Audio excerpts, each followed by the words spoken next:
So question and answer series का ये season number 4 start हुआ है और एपिसोड नंबर 1 आज आप देख रहे हैं मेरे साथ। मैं दीपक कुमार और हमारे साथ में आज जो पहले एपिसोड में है वो है अर्जुन, कक्षा 10 के ये छात्र हैं और आज इनसे बहुत सारी बातें करेंगे। पहले भी ये सीजन 1, 2, 3 का शायद हिस्सा रहे हैं और बहुत सारे क्वेश्चंस इनसे पहले किए गए हैं, तो आज भी वो क्वेश्चंस पूछे जाएंगे और देखते हैं। कक्षा 10 में आ चुका है बच्चा और पढ़ाई के बारे में कितना इम्प्रूवमेंट हुआ है, कितना चैलेंजेस आए हैं, क्योंकि बोर्ड की क्लास है, पहली बार ये बोर्ड परीक्षाओं का सामना करेगा। तो उसी के रिलेशन में सारा इंटरव्यू होगा। थोड़ा सा हम अपने पाथ को थोड़ा सा बीच में चेंज कर सकते हैं, थोड़ा सा पढ़ाई की तरफ जाते हुए। खैर फिलहाल सबसे पहले इंट्रोडक्शन का ही समय है, तो अर्जुन अपने बारे में सबसे पहले कुछ बताएंगे। My name is Arjun Singh Som. I am a student of class 10th from Genetic Public School. I believe my strength is my attitude and I like to take up challenges. I like to accept both success and failure in a balanced way to move forward. My favorite subject is math and I like to solve math questions. Arjun, जैसे कक्षा 10 में अब आप हो और लगभग 4-5 महीने हमारे चले भी गए। Yes, sir. How do you feel right now, क्योंकि मार्च में फेब और मार्च में पेपर स्टार्ट हो जाएंगे। कैसा लगता है, कितनी तैयारी हो चुकी है, कितना भी बाकी है करना? सर लगभग सारे सब्जेक्टों का कोर्स पूरा ही हो चुका है, बस अब प्रैक्टिस करनी है। मैथ में भी पूरा कोर्स हो चुका है, साइंस सब में हो चुका है, बस अब प्रैक्टिस करनी है थोड़ी। घर पर जब आप जाते हो यहाँ से पढ़ने के बाद में क्या अप्रोच रहता है, क्या मोटिवेशन होती है मन में कि ये वाली चीजें करनी है? घर जाके एक एम रहता है कि 2 से 3 घंटे पढ़ाई करनी है, मैथ के क्वेश्चन करने हैं, साइंस करनी है। हॉबीज के बारे में बताओ अर्जुन, जो पसंद है करना, खाली समय में बहुत सारी चीजें हम करते हैं, तो उनके बारे में आप बताओ। मैथ के क्वेश्चन करना और आउटडोर खेलने की तो क्रिकेट। आउटडोर खेलना, क्रिकेट खेलते हो? क्रिकेट देखना पसंद है कि खेलना पसंद है? खेलना तो पसंद है ही ना, दोनों। देखना भी पसंद है, तो दोनों के बारे में बात करेंगे। लास्ट बार कब खेले? सर अब टाइम ही नहीं मिलता, मई में खेला था लास्ट बार। मई में। तो बैटिंग करते हो कि bowling? Allrounder. Allrounder. Batting right handed, yes sir. Left handed या राइट हैंडेड। बॉलिंग भी? Yes sir. चलो देखने पे आते हैं, कौन सी टीम है जो फेवरेट है? इंडिया। इंडिया फेवरेट है। इंडिया में इस टाइम जो करंट कप्तान है वो कौन है? Sir Hardik Pandya, Surya Kumar Yadav and Rohit Sharma. हाँ, पांड्या तो नहीं है शायद अब। सूर्य कुमार यादव। सूर्य कुमार यादव। फेवरेट बैट्समैन बताओ जो पूरे अक्रॉस द वर्ल्ड लगता है। विराट कोहली। विराट कोहली सबसे बढ़िया लगता है, कारण? सर जैसे आपको पता है कि 2021-22 में उनका डाउन फेज आया था, तो मुझे उनसे ये सीख मिलती है कि उन्होंने जब भी गिव अप नहीं करा और प्रैक्टिस करते रहे। और अब भी उन्होंने T20 वर्ल्ड कप का फाइनल जो हुआ था उसमें भी अच्छे रन बनाए और इंडिया को जीत दिलाई। कैसा फील हुआ जब एक समय पे आगे भारत बहुत डाउन स्थिति में था इन द फाइनल, लेकिन फिर कुछ ऐसी चीजें हुई बाद के 4 ओवरों में and we manage to win? कैसा लगा उस टाइम पे? सर नर्वसनेस हो रही थी क्योंकि T20 2023 का ODI वर्ल्ड कप भी हार गए थे, इसलिए लग रहा था कि जीत पाएंगे नहीं जीत पाएंगे। हाँ, तो 2023 का हम ODI वर्ल्ड कप हारे एंड 2024 में हम T20 जीते, तो उसका जो एक एक्साइटमेंट था वो अलग ही था। Yes sir. और वो जो जीत थी वो एक सडन जीत थी, क्योंकि जैसे मैंने कहा we were down as far as 16 over is concerned and 17th when came, और फिर वो विकेट्स वगैरह गिरे, 1-2 ओवर ठीक हुआ, उसके बाद में वो वाली चीजें हुई। तो क्रिकेट अच्छे मतलब अच्छा खासा फॉलो करते हो, है ना? यस। बढ़िया लगता है cricket. What do you think about Rohit Sharma? तो Rohit Sharma is a good captain. उन्होंने बहुत सारे स्टेजेस में इंडिया को लीड करा है कैप्टन के रूप में, और अगर वो हारते भी है तो वो ज़्यादा वो नहीं मानते और अपनी प्रैक्टिस करते हैं जिससे कि आगे अच्छा खेल सकें। गुड। चलो बैक टू द टॉपिक। हम सभी के जीवन में पढ़ाई बहुत इम्पोर्टेंट है अर्जुन, और पिछले कुछ समय में आपने देखा भी है कि हम लगातार, हालांकि वीडियो के थ्रू हम नहीं आए हैं सामने, बट हमारा लगातार क्लासेस में समझाना, धमकाना, पढ़ाना, वो सब कुछ कंटिन्यू रहता है। और पिछले कुछ दिनों में आपने ये भी नोटिस किया होगा कि हमारे लिए एज ए टीचर कितने सारे चैलेंजेस हैं। Yes sir. Likewise we work very hard, but जो रिजल्ट चाहिए होता है एक टीचर को, बिकॉज टीचर्स के लिए वो रिजल्ट बहुत मायने रखता है। Yes sir. वो कहीं ना कहीं उसमें वो फेलियर मिलता है हमें अब इस टाइम आके। Yes sir.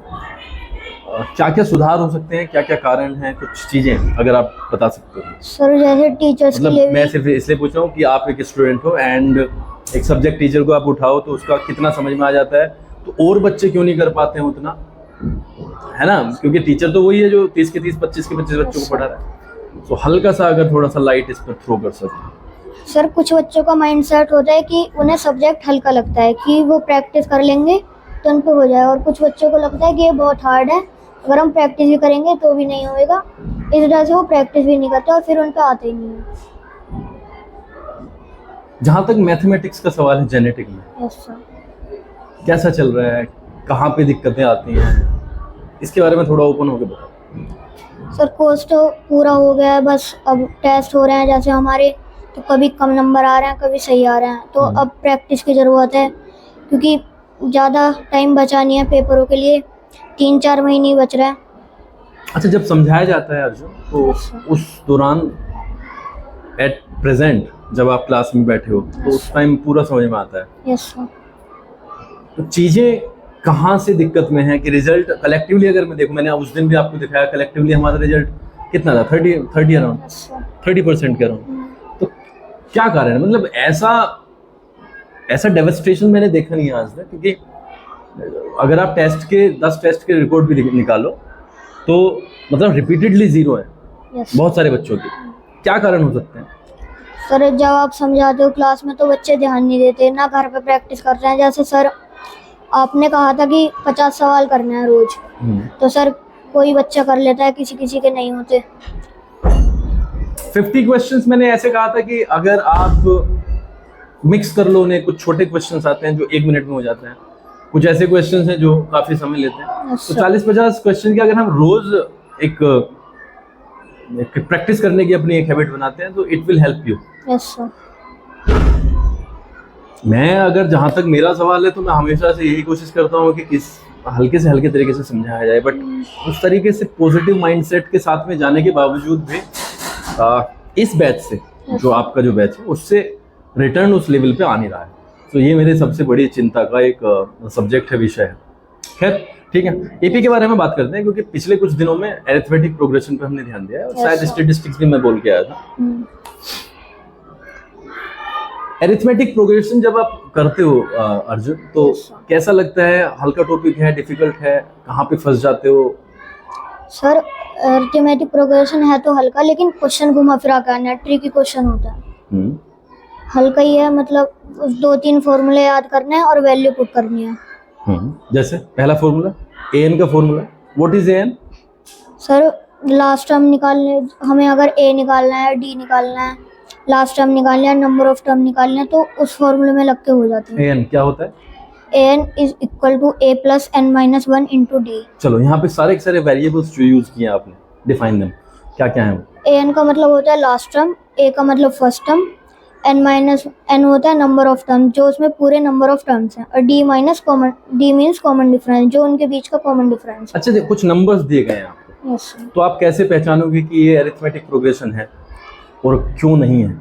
सर अगर जैसे हमें कुछ लिस्ट ऑफ नंबर दी गई है तो हम उसका कॉमन डिफरेंस चेक करेंगे। पहले a2 minus a1, what is a2? a2 second term, ठीक है। a3 माइनस a2 मतलब third term minus second term, और a4 माइनस a3। अगर कॉमन डिफरेंस सेम आ रहा है तो वो एक AP है, और नहीं आ रहा है तो वो AP एक नहीं है। अच्छा ठीक है, तो ये तो रही फर्स्ट फॉर्मूला की बात। सेकंड फॉर्मूला क्या है? Sn is equal to n/2 into 2a plus n-1 into D. यहाँ पे Sn का क्या मतलब है? सर गिवन टर्म्स का सम कितना है, सम। गिवन टर्म्स जैसे लिस्ट ऑफ नंबर्स दे दिया तो आपको उनका सारों का सम निकालना है। कुछ चीजें जब हमने टेस्ट में तुम्हारे ऑब्जर्व की अर्जुन, यस सर। तो कई चीजें ऐसी थी जो बहुत ही इजी थी, बट पता नहीं किस तरीके से गलत हुई हैं। कभी ऑब्जर्व किया है घर पे बैठ के कि यार ये टेस्ट जब हमारे सामने है तो ये तो नहीं होना चाहिए था, कभी कुछ ऐसा हुआ है? वो एक्सपीरियंस बताओ। सर जैसे 10th टेस्ट हुआ था एपी का ही था, उसमें आपने 5 क्वेश्चन दिए थे, तो उसमें मेरे 3 सही थे, 2 गलत थे। फिर मैंने घर पे जाके देखा तो बहुत इजी क्वेश्चन थे वो, बस मैंने छोटी सी गलती कर दी ए की वैल्यू और डी की वैल्यू रखने में, इसलिए गलत हो गया पूरा। ए और डी की वैल्यू रखने में वो कहीं ना कहीं ठीक है। अब जैसे 10 टेस्ट का हमारा रिकॉर्ड है और वो परसों भेज भी दिया गया घर पे, what was the reaction of your father when he saw the list of numbers? क्या कुछ कहा, कुछ बातें हुई हैं, क्या हुआ? क्योंकि सिर्फ आप ही के नंबर की डिटेल नहीं गई है, उस पर सारी की सारी डिटेल चली गई। तो वहाँ पे वो बच्चे भी मौजूद हैं आपके आसपास जो आपसे ज़्यादा नंबर पे स्टैंड करते हैं, तो उन्हें देख के कुछ रिएक्शन आया उनका? सर पापा ने ये कहा था कि कम नंबर है और मेहनत की ज़रूरत है, डांटा भी था थोड़ा बहुत, और प्रैक्टिस करने के लिए कहा था। अच्छा, ठीक है। जहाँ तक मेरा सवाल है अर्जुन लाइफ में, तो I am never afraid of getting less marks और समथिंग लाइक दैट। हाँ, जब तक आप मेहनत कर रहे हो तब तक ही। If you have given up working hard तो फिर तो घबराने की जरूरत है, क्योंकि फिर तो नंबर आएंगे। कितने लेवल पर अब आपका कॉन्फिडेंस है कि अब आप अगले जो कुछ टेस्ट होने वाले हैं, अब जैसे कल ही एक टेस्ट है, उसमें कितना गेन करोगे और क्या क्या चीज़ें पॉजिटिव आप कर सकते हो इन दी अपकमिंग टेस्ट, उसके बारे में बताओ। सर जैसे पिछले टेस्ट में कम नंबर आए हैं, तो बस अब ये है कि घर पे ज़्यादा से ज़्यादा प्रैक्टिस करनी है, जिससे कि नंबर और ज़्यादा आए। ठीक है। कौन है कंपटीशन में दिस टाइम, जिसको कॉम्पिटिटर देखते हो आप कि हाँ ये इसको मुझे मतलब आउटरन करना है? सर शिवम गर्ग, वंशिका जैन। कितना एफर्ट लगेगा उन्हें आउटरन करने में? सर एफर्ट तो उनकी प्रैक्टिस के ऊपर है, वो कितनी प्रैक्टिस कर रहे हैं और मैं कितनी प्रैक्टिस करता हूँ। आपके टारगेट्स क्या हैं 10th में? सर 90 से तो ऊपर आने चाहिए। उस लेवल का हार्ड वर्क मतलब है माइंड में कि उसमें जरूरत पड़ेगी? कितने घंटे की पढ़ाई आप करते हो अब इस टाइम? सर इस टाइम तो 2.5 आवर की हो रही है। 2.5 आवर, यानी कि 2.5 घंटा आप पढ़ लेते हो। कुछ टाइम टेबल लाइक बनाया है कि मतलब पांचों के पांचों सब्जेक्ट अगर हमारे कवर हो जाए? मतलब मैं वो टाइम टेबल की बात नहीं कर रहा हूँ कि 1 घंटा यहाँ पे पढ़ लिया, 2 घंटे, नहीं वो नहीं। मैं कह रहा हूँ कि एक दिन में 5 सब्जेक्ट हमारे पास हैं, तो 5 सब्जेक्ट को छोटा छोटा सा टाइम मिल जाए बस, ताकि वो ब्रश अप होती रहें चीज़ें। मतलब कई बार हम क्या करते हैं, एक सब्जेक्ट को हम पकड़ लेते हैं और फिर उसको ही कंटिन्यू करते हैं, उसके कारण दूसरे सब्जेक्ट पे हमारा ध्यान नहीं जाता, तो उस लेवल पे वो डाउन आ जाता है। तो कहने का ये मतलब है कि हम एक में ज़्यादा नंबर लाने का मतलब कर लिया, चलो हमने हो गया, लेकिन दूसरे में उतने नंबर कम हो जाएंगे, तो ओवरऑल जो परफॉर्मेंस है, परसेंटेज है, वो तो वहीं पे स्टे कर गए। तो बस आई जस्ट मीन टू से कि 5 सब्जेक्ट जो हैं उनको धीरे धीरे रोज के लेवल पे डेली रूटीन मिला के उन्हें टाइम देना है। कुछ ऐसा है? सर रफली है, जैसे 1.5 घंटे तो मैथ में लग जाता है, क्योंकि क्वेश्चन हार्ड भी आते हैं, इजी भी आते हैं। और सर फिर साइंस कर लिया 20-30 मिनट, और फिर सर ऐसे टाइम हो जाता है पूरा। चलो ठीक है, बात करके बहुत अच्छा लगा। और सीजन नंबर 4 का पहला एपिसोड है, कैसा फील कर रहे हो पहले ही नंबर पे आने पे? सर अच्छा फील हो रहा है। पहले भी जो 3 सीजन हुए हैं उनमें भी मेरे इंटरव्यू हुए हैं, तो नर्वसनेस सी भी हो रही है थोड़ी, क्योंकि पहला ही एपिसोड है और गलत ना हो जाए। और काफ़ी दिनों के बाद में कैमरा के सामने, so we will keep continuing the things. तो अर्जुन है हमारे साथ में, और हमेशा बात कभी ख़त्म नहीं होंगी, क्योंकि बहुत सारे टॉपिक्स हैं बात करने के लिए, बट क्योंकि टाइम लिमिटेशंस हैं, बच्चे बहुत सारे आपके सामने लेके आने हैं, और बच्चों का कॉन्फिडेंस लेवल तभी ऊपर जाएगा जब वो माइक और कैमरा को फेस करेंगे। तो हमारा टारगेट ये है सीजन नंबर 4 से कि हम ज़्यादा से ज़्यादा बच्चों को यहाँ पर लाने का हम प्रयास करें। शुरू के कुछ एपिसोड्स में आप देखोगे कि वो रिपीटेड बच्चे हैं जो पहले आ चुके हैं, ताकि उनका पर्पज़ यहाँ पे लाने का सिर्फ ये है कि ताकि यूट्यूब पे जब ये वीडियोस जाएंगे तो जो घर के मेंबर्स हैं उन्हें देखें और वो कुछ सीख सकें जो बच्चे अब आने वाले हैं। So as far as first episode is concern, तो मतलब अच्छा रहा है। Without hesitation. और सबसे बड़ी बात रही है कि इसमें कुछ ऐसी चीज़ें नहीं हुई जो फंबल हुआ हो या मुझे एडिट करने की बहुत ज़्यादा ज़रूरत पड़े, क्योंकि कई बार ऐसा होता है कि हमें एडिट करने की बहुत ज़रूरत पड़ती है, बीच बीच में से कट करना पड़ता है, तो it takes a lot of time. But Arjun has done pretty well and उसके भविष्य के लिए शुभकामनाएं। बहुत बहुत आभार आप सभी का। आपसे सभी से यही रिक्वेस्ट है कि इस वीडियो को शेयर आप कर दें, और हमारा हमेशा से यही प्रयास है जेनेटिक का कि हम ज़्यादा से ज़्यादा बच्चों को माइक पर लेके आएँ।